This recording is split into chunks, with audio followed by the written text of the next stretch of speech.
Hello and welcome back to another Warhammer 3 video we have to do today. We're checking out the new campaign in AI Beta version 2, and we actually just did it with over 100 turns as the Empire, and with the resident goth of Warhammer, Elizabeth von Draken, and all the gunpowder and magic she comes with, and it was really good. I really enjoyed my experience, and now I'm going to show you how you can opt in real quick. If you would like to join it as well. If you would like to participate in the beta branch, it's super easy. It's like 2 steps. And it's a very small download. So you just go to your library, go to where your Warhammer 3 is at on your Steam page, go to your right, go to settings, or you can just right click on it, go to properties, of course, right here, navigate to betas tab, in the drop menu.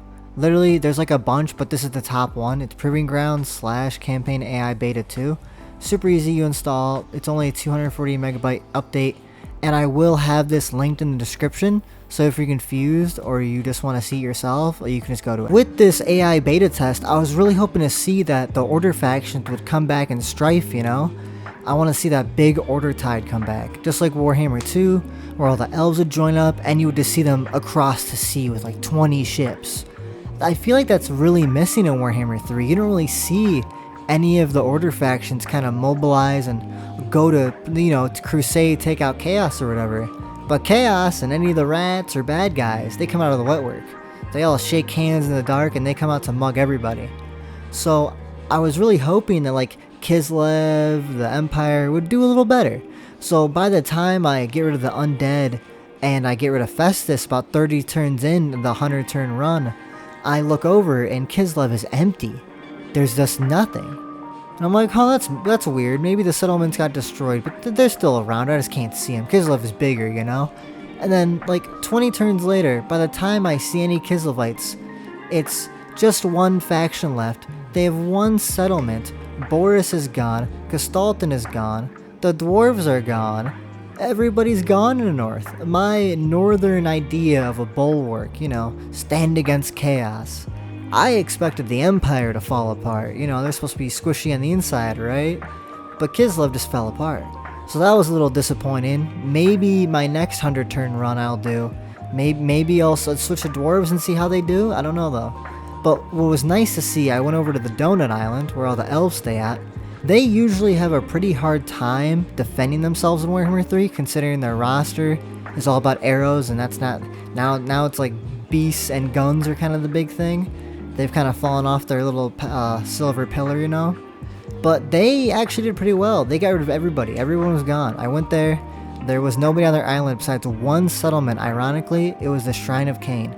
And that was... I think the AI just didn't really think... I think settlements need to be important. I think, let's have something like this settlement's a tier 10 for the AI. And they're going to always go after that one. I feel like different factions wanting different places...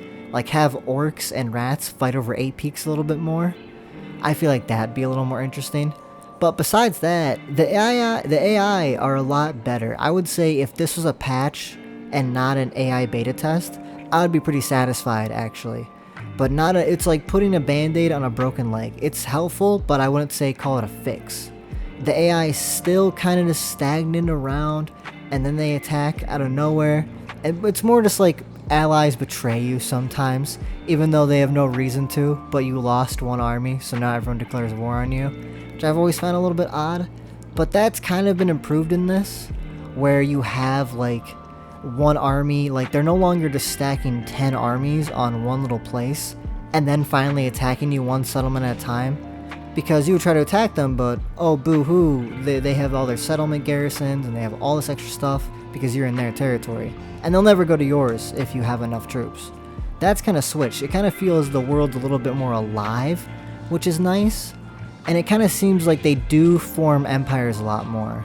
Like, the dwarves did do well-ish. They kind of, bird in the mountains stayed alive. Everyone you think. But the rats, the Skaven, scary little guys, did way better than I ever thought they would.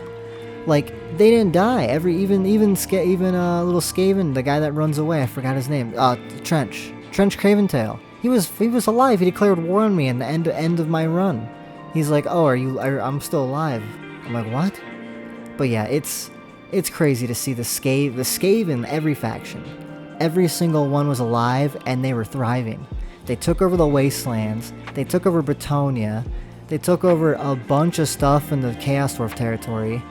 Even after we did the whole ending with all the ending faction effects. I check out the rest of the map. I noticed that the Lizardmen are actually doing pretty well. They were able to kick off all the enemies on their little island. And all the legendary lords were still around. I was kind of shocked by that. They held strong. And then I checked up on the Dark Elves, curious about how they handle chaos. They handled chaos just fine. They also whooped the Wood Elves and the Tomb King's butt. They got rid of them. They didn't really do well against the Vampire Coast. They're kind of like a little parasite that won't go away for them. Same with Norska. They kind of reacted how I really liked it. They behaved more like Norska, where they would come in and raid, and then they would just leave, and then come in and raid. That's kind of what they're meant to do. Like, usually they come in and just start taking a bunch of land. And then it's just like, oh no, here's another enemy on top of 20 I have to fight. Besides the Masters of Innovations with the Kislev up north, the Dwarves did mainly okay. They kind of survived. But then you go up to what happened to all the Kislevites and Dwarves up north. Chaos, the like 10 Chaos Lords they got up there wrecked everybody. They did super well. And there wasn't much infighting as you would think there was. Usually they fight each other a lot more than they fight us, the player. But they actually kind of work together, semi, and just like full on. I was not surprised to see Khorne in my borders as the first Chaos. Not shocked. He's right there now. But not so bad. But then we move on to Cathay, and I was kind of shocked. Like, they didn't last. We only had one guy left, and that was Yao Ming. And he basically had all of southern Cathay, and that was it. You had Skaven still in the middle. I've seen them in every playthrough. Cathay never gets rid of them. And the North fell, the wall, the big wall, which kind of sucked because I think it's a really cool mechanic that you're trying to fend off the waves. Instead of Kislev and just like fighting normally, there's a giant wall and you have to keep it up. I thought that was cool, and it's sad to see the AI get fumbled every single game, even with the beta branch. But I guess there's one Cathay faction left. That's gotta mean something. And down south, what shocked me the most, because Bretonia itself is falling apart, but South Bretonia with Repance, she took over everything. All the old Tomb King stuff, it's all hers now. She's one of the most influential people in the end time scenario. And speaking of end time scenarios, I had 4 to 5 of those on, thinking that they would be as hard as they normally are. And I would say they actually are weaker than they normally are. It seems more spread out maybe more factions are alive because of the beta. But I only really had to deal with the vampires, and everyone else and the Wood Elves, I had to deal with them. But besides that, everyone else, like the dwarves, the Chaos Dwarves, I haven't fought them once. That was really surprising. They kind of just did their own battles. Nurgle was around, which was kind of surprising. They usually go real quick. But yeah, eventually too, my elves did fall on their donut, which was a little sad. I kind of wish Malekith did like a giant like army down below, but it's at least the Dark Elves still took it over. At least I like that dynamic, you know, that they always, one's gonna invade the other.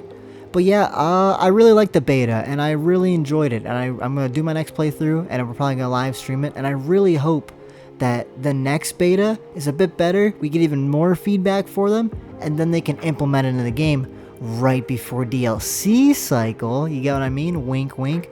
So yeah, go down below, play the beta as much as you can, give them as much feedback as you can, I implore you, please. And yeah, thank you again for watching so much, and I got more videos in the works. We're working hard here at the Ghost Brett Studios, and I will see you guys in the future.